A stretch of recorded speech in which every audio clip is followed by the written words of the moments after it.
नमस्कार साथियों, एरा संस्थान में एक बार आपका पुनः स्वागत है एवं अभिनंदन करता हूं।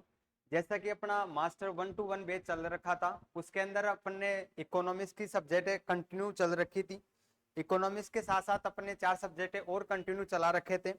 उसमें से आपकी जो इकोनॉमिक्स है, एग्रीकल्चर इकोनॉमिक्स, ठीक है, उसके अंदर अपने 2 टॉपिक कंप्लीट हो गए हैं।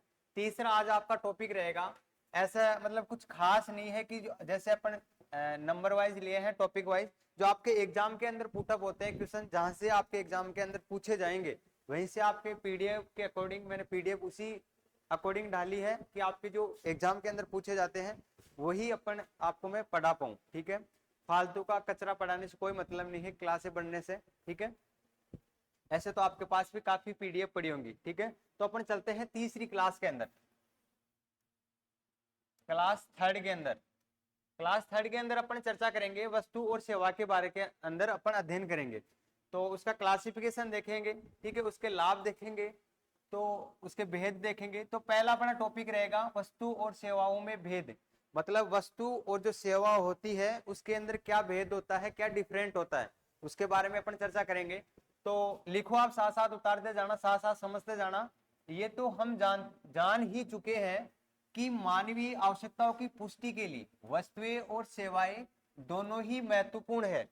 मतलब अपन ये तो मान ही चुके हैं कि अपन ये तो समझ ही चुके हैं कि जो आपकी सेवा होती है और आपका वस्तु होती है, वो जो मनुष्य होती है उसके लिए दोनों ही चीज क्या होती है, परफेक्ट होती है, इंपॉर्टेंस होती है, बोले तो इंपॉर्टेंट होती है। क्या होती है?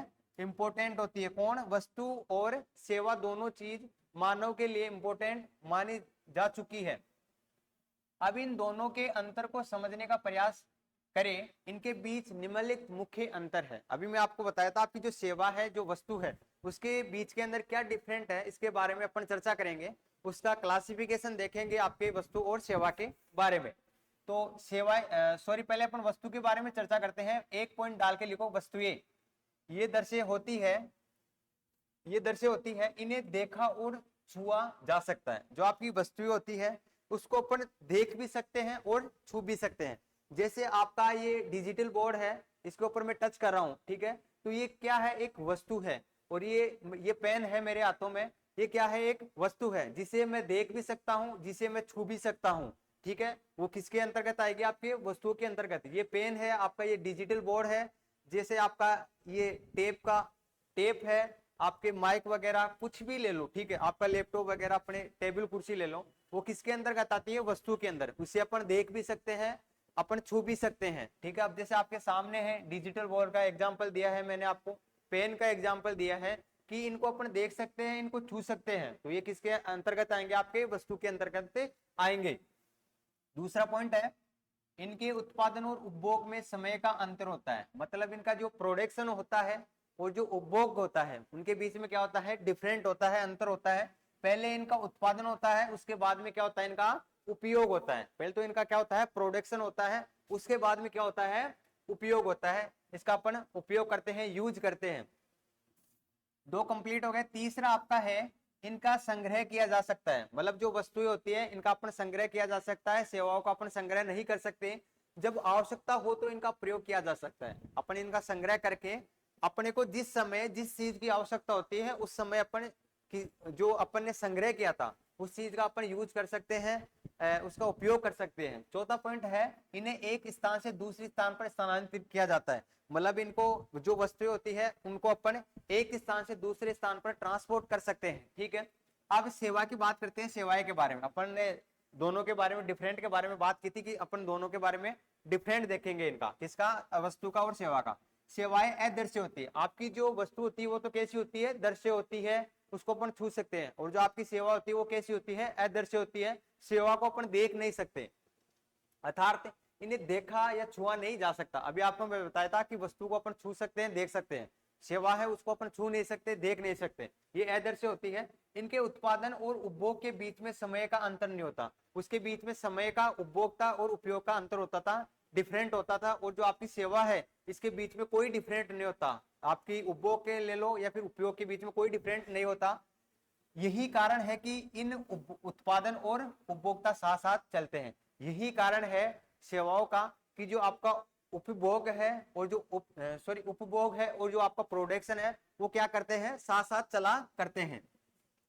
तीसरा बिंदु है सेवाओं का संग्रह नहीं हो सकता। इसके अंदर जो आपकी वस्तुएं हैं उसके अंदर वस्तुओं का संग्रह हो सकता था, ठीक है, बट आपका जो सेवाएं हैं उसके अंदर संग्रह नहीं हो सकता सेवाओं का स्थानांतरण भी संभव नहीं होता, बोले तो ट्रांसपोर्ट नहीं हो सकता। ये बात कर ली अपनी इसके बारे में, दोनों के बारे में डिफरेंट की। अब बात करते हैं वस्तुओं और सेवाओं का वर्गीकरण, बोले तो क्लासिफिकेशन। किसके बारे में चर्चा करेंगे अपन, क्लासिफिकेशन के बारे में अपन चर्चा करेंगे। हम जानते हैं कि विभिन्न प्रकार की उद्यम विभिन्न प्रकार की वस्तुओं और सेवाओं का उत्पादन करते हैं।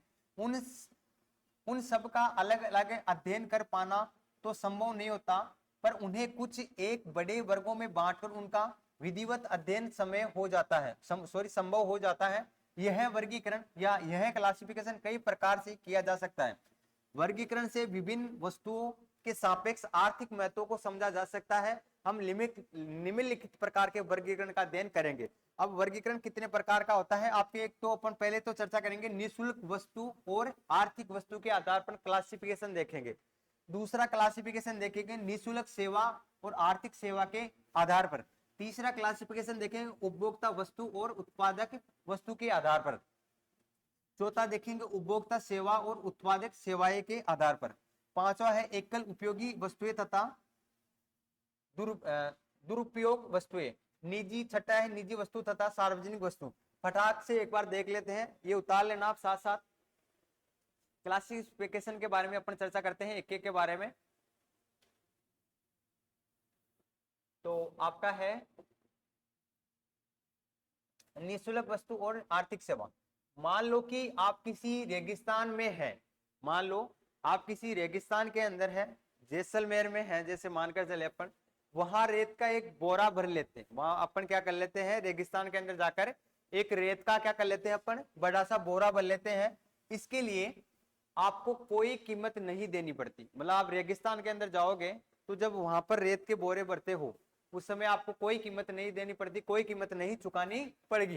किंतु यदि आप शहर में रेत का बोरा पाना चाहते हो या फिर आप रेत का बोरा भरना चाहते हो तो निश्चित है कि इसके लिए आपको कीमत चुकानी पड़ेगी। अगर अपन रेगिस्तान के इलाके में जाएंगे वहां पर रेत का अगर बोरा भरेंगे तो जाहिर सी बात है आपको कोई कीमत नहीं चुकानी पड़ेगी। अगर यही बात अगर अपन शहर में जाकर करें कि वहां पर अपन रेत का क्या करें या फिर बोले तो मिट्टी का अगर बोरा भरे तो आपको सभी को पता है कि अपने को कीमत चुकानी पड़ेगी, ठीक है, कॉमन सी बात है। यह उदाहरण निःशुल्क और आर्थिक वस्तुओं का भेद स्पष्ट करता है। ये उदाहरण आपके निःशुल्क और आपके आर्थिक वस्तुओं का स्पष्ट उदाहरण पेश होता है। निःशुल्क वस्तुएं प्रकृति की दी हुई उपहार है। जो निःशुल्क सेवाएं होती है जैसे रेगिस्तान का रेत, ठीक है, वो क्या होती है, प्रकृति के द्वारा निःशुल्क क्या होती है, प्रकृति के द्वारा निःशुल्क दिए जाने वाले एक उपहार होता है, एक गिफ्ट होता है। ये प्रचुरता में उपलब्ध होता है। ये मतलब प्रचुरता बोले तो भरपूर मात्रा के अंदर उपलब्ध होता है। मतलब आप सोच नहीं सकते, बोले तो भरपूर मात्रा में जितना चाहे उतना मिल सकता आपके रेत के बोरे। उनकी आपूर्ति मांग से बहुत अधिक होती है। उन्हें पाने के लिए आपको कोई कीमत नहीं देनी पड़ती, इसलिए इन्हें निःशुल्क वस्तु कहा जाता है। सापेक्ष निःशुल्क वस्तु है जिनमें उपयोगिता हो पर जो दुर्लभ नहीं है। दूसरी ओर हम अनेक वस्तुएं अपने दैनिक जीवन में प्रयोग करते हैं, जैसे कि ये क्या है, दूध पेस्ट ले लो, साबुन ले लो, सेविंग ले लो, क्रीम ले लो, जूते ले लो, डबल रोटी ले लो आदि। ये सभी मानव निर्मित वस्तुएं हैं, इनकी अपने को कीमत चुकानी पड़ती है। इन्हीं की आपूर्ति असीमित नहीं है। इन्हीं की आपूर्ति भी क्या है, असीमित नहीं है। इसी तरह हम कई प्रकार की मशीनों, मेज, कुर्सी, पुस्तकें, पंखे, टेलीविजन आदि का प्रयोग भी कर सकते हैं। ये भी मानव निर्मित है और इनकी आपूर्ति असीमित नहीं होती। हम अपने घर में पानी का कई कार्यों के लिए प्रयोग करते हैं। रेत का प्रयोग निर्माण कार्यों तथा अनेक खनिजों का भी भांति भांति प्रकार से प्रयोग करते हैं। यहाँ से वस्तुएं प्रकृति की देन है, मानव निर्मित नहीं है, किंतु इनकी आपूर्ति मांग के अपेक्षा सीमित रहती है। इसी कारण ये निःशुल्क नहीं रहती। इसके लिए कीमत चुकानी पड़ती है। ये आर्थिक वस्तुएं हैं। अतः आर्थिक वस्तुएं से मानव निर्मित अथवा प्रकृति प्रदत्त वस्तुएं हैं जिनकी मांग आपूर्ति से अधिक होती है, उनकी कीमत चुकाकर उन्हें बाजार में खरीदा जा सकता है। अब जैसे निःशुल्क वस्तुएं और आर्थिक वस्तुएं के बारे में आपको मैं ऊपर जो बताया था 3-4 लाइनों में जो आपको मैं समझाया हूं, अगर ये लाइनें आपको समझ में आ गई कि जहां पर जो आपके रेगिस्तान के जो टीले हैं, ठीक है, मरुस्थल के अंदर जो रेत होती है उसके अंदर अगर अपन रेत के बोरे भरते हैं तो अपने को कोई कीमत नहीं चुकानी पड़ती। जैसे अपन शहर के अंदर जिस चीज की ज्यादा रिक्वायर होती है वहां पर अपने को कोई भी चीज ले लो, अदरवाइज रेत ले लो, खाना ले लो, ठीक है, आप दूध ले लो, दूध पेस्ट ले लो, क्रीम ले लो, कोई भी चीज ले लो, उसकी अपने को क्या करनी पड़ती है, कीमत चुकानी पड़ती है। तो ये सभी को आना चाहिए, बहुत सिंपल सा है। अब नेक्स्ट आपका उपभोक्ता सेवाएं तथा उत्पादक सेवाएं के बारे में देखेंगे। यहां भी वर्गीकरण का आधार वस्तुओं की बाती प्रयोग ही, थोड़ा बड़ा कर लेता हूं, ठीक है, आपको दिखाई दे रहा होगा अच्छे से, मजे लेके पढ़ो आप। बाती प्रयोग ही होता है जिन सेवाओं का उपयोग सीधे ही उपभोक्ता या पारिवारिक, उन्हें उपभोक्ता सेवाएं कहते हैं। उदाहरण के तौर पर अगर अपन देखें, दर्जी द्वारा आपकी कमीज की सिलाई, डॉक्टर द्वारा आपकी चिकित्सा, नलके वाले मिस्त्री द्वारा आपके नल की मरम्मत आदि।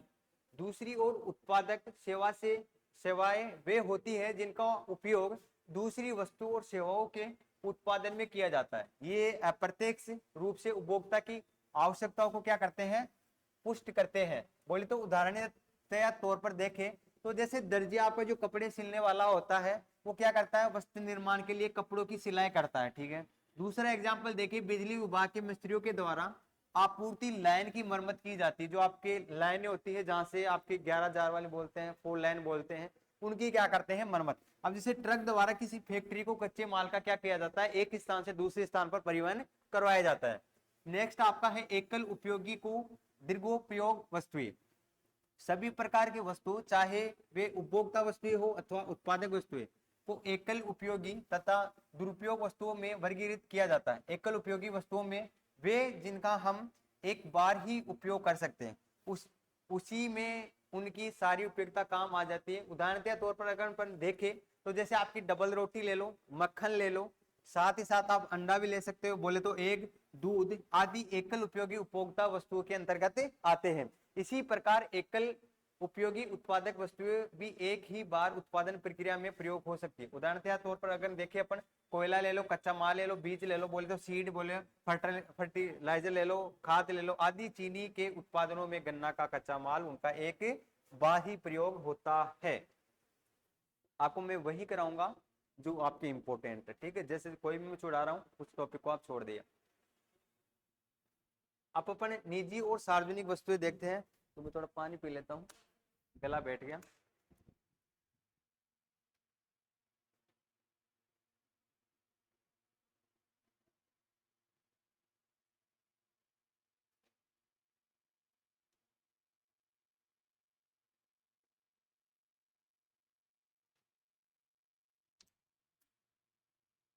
चलो नेक्स्ट चलते हैं अपन। नेक्स्ट आपका जो है क्लासिफिकेशन, निजी और सार्वजनिक वस्तुएं। वस्तुओं का स्वामित्व के आधार पर वर्गीकरण हो सकता है। किसके आधार पर, स्वामित्व के आधार पर क्या हो सकता है, क्लासिफिकेशन हो सकता है। किसके आधार पर, स्वामित्व के आधार पर।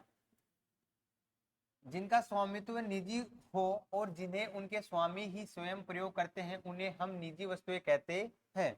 आपकी सभी अपनी वस्तुएं निजी कहलाएगी। जैसे घड़ी ले लो, आपकी जितने भी आप यूज लेते हो वो क्या कहलाएंगे, निजी कहलाएंगे, मतलब अपने सेल्फ के कहलाएंगे, ठीक है। जैसे अपन घड़ी बांधते हैं, अपने हाथ में जो पेन है जो अपन चलाने के लिए बैठकर जहाँ पर एक स्थान से दूसरे स्थान पर जब उपयोग में ले लेते हैं, स्कूटर, जब आप सोते हो उस टाइम पे मेज, जब आप बैठते हो उस टाइम पे कुर्सी, जब आप पढ़ते हो उस टाइम पे किताबें, जब आप सोते हो उस टाइम पे बिस्तर, जब आप पहनते हो उस समय क्या, कपड़े। ये क्या किसके अंतर्गत आते हैं, आपके निजी वस्तुओं के अंतर्गत आते हैं। यदि आप किसी फैक्ट्री के मालिक है तो उसकी मशीनें, औजार आदि भी काफी निजी वस्तुओं के अंदर।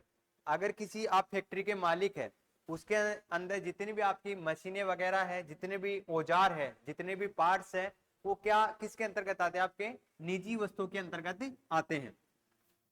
इनके विपरीत सार्वजनिक वस्तुएं वे वस्तुएं होती हैं जिन पर सारे समाज का साझा स्वामित्व होता है और सभी लोग उनका उपयोग भी करते हैं। उदाहरणतः सड़कें, पार्क, टाउन हॉल आदि ये समाज के सभी सदस्यों को बिना भेदभाव सुलभ रहते हैं, अर्थात इनका प्रयोग किसी के भी लिए भी वर्जित नहीं होता। सरकार तथा निजी उद्यमी दोनों ही सार्वजनिक वस्तुओं का उत्पादन कर सकता है या कर सकते हैं। नेक्स्ट है निःशुल्क सेवा और आर्थिक सेवा। ये पॉइंट वाइज ठीक से नहीं डले हैं।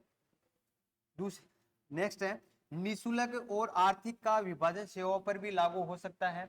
स्नेह तथा आपसी संबंधों पर आधारित सेवाओं का कोई बाजार नहीं होता। उदाहरण के लिए माता पिता द्वारा बच्चों के लालन पालन की सेवा, वे सब सेवाएं जिनका बाजार में क्रय विक्रय होता है, आर्थिक सेवाएं कहलाती है। क्या कहलाती है? जो भी बाजार में अपन माता पिता आपके पालन पोषण के लिए जब क्रय और जो जब विक्रय करते हैं उस समय वो जो कहलाता है वो क्या कहलाता है? आपके आर्थिक सेवाएं कहलाती है। जैसे डॉक्टर, इंजीनियरिंग आदि की सेवाएं हमारे आगे 4 वर्ग केवल आर्थिक वस्तु और सेवाओं पर ही क्या होती है? लागू होती है। नेक्स्ट है आपका उपभोक्ता वस्तुएं और उत्पादक वस्तुएं। यह वर्गीकरण वस्तुओं के उपयोग पर निर्भर है। जो आपका ये वर्गीकरण है वो किसके आधार पर वो है, डिपेंड है या निर्भर है? वो है आपके ये वर्गीकरण वस्तुओं के उपयोग बोले तो यूज के आधार पर ही क्या है? आत्मनिर्भर है। जिन वस्तुओं से प्रत्यक्ष रूप से उपभोक्ता की आवश्यकताओं की पुष्टि की जाती है उन्हें उपभोक्ता वस्तु कहते हैं। उदाहरण के लिए डबल रोटी, फल, दूध, वस्त्र आदि। उत्पादक वस्तुएं वे वस्तुएं होती हैं जो अप्रत्यक्ष रूप से उपभोक्ता की आवश्यकताओं को पूरा करती है। क्योंकि ये दूसरी वस्तुओं के उत्पादन में सहायक होती है इसलिए उन्हें उत्पादक वस्तुएं कहते हैं। उदाहरण के लिए मशीन, औजार, कच्चा माल, बीज, खाद, ट्रैक्टर आदि सभी उत्पादक वस्तुओं के उदाहरण होते हैं। इसके बाद में आपका जो ये है ये नेक्स्ट क्लास में लेंगे अपन कंज्यूमर्स और कंज्यूमर्स इक्विलिब्रियम। ठीक है, इसके बारे में अपन जो उपभोक्ताएं होते हैं उसके बारे में अपन चर्चा करेंगे। तो सेशन आज का हमारा यही समाप्त होता है। अगर दोस्तों सेशन अच्छा लगा हो तो सेशन को ज़्यादा से ज़्यादा अपने दोस्तों के पास शेयर करें और जो भी स्टूडेंट, जो भी विद्यार्थी इस सेशन के अंदर जुड़े हैं, इस चैनल को विजिट किए हैं तो वो जरूर चैनल को सब्सक्राइब करके जाइए। मिलते हैं अपन नेक्स्ट क्लास के अंदर। ठीक है, धन्यवाद।